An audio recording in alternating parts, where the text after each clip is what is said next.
یہ جو عجب انداز سے بلند کرتے ہیں.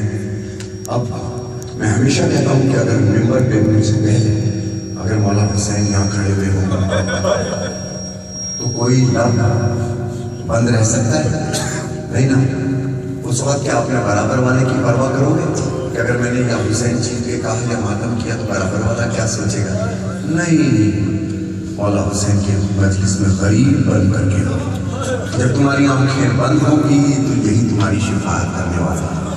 ہر قوم اپنے امام کے ساتھ محشور ہوگی.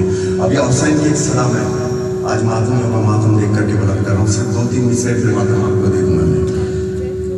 یہ قافلہ بنی اسد کی صدا ہے میرے ساتھ بلند کرنا, اور جتنی بیماریاں ہیں جتنے دکھ اس صدا کے ساتھ نکال دینا. پہلے 3 باری مجھے سنو, پھر 3 باری آپ نے کہنا ہے یا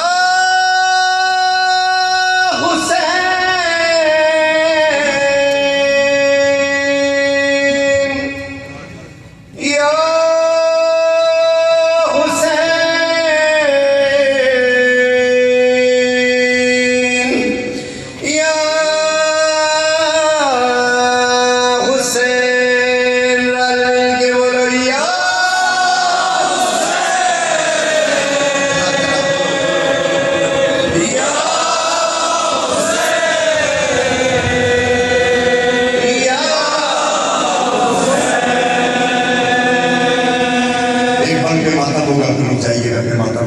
حسین کی صدا.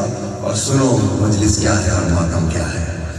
مجلس کیا ہے؟ یہ مجلس ہے, یہ ماتم ہے.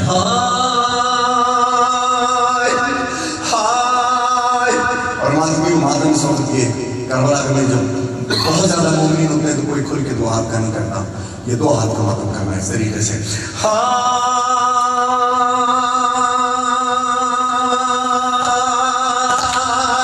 یا حسین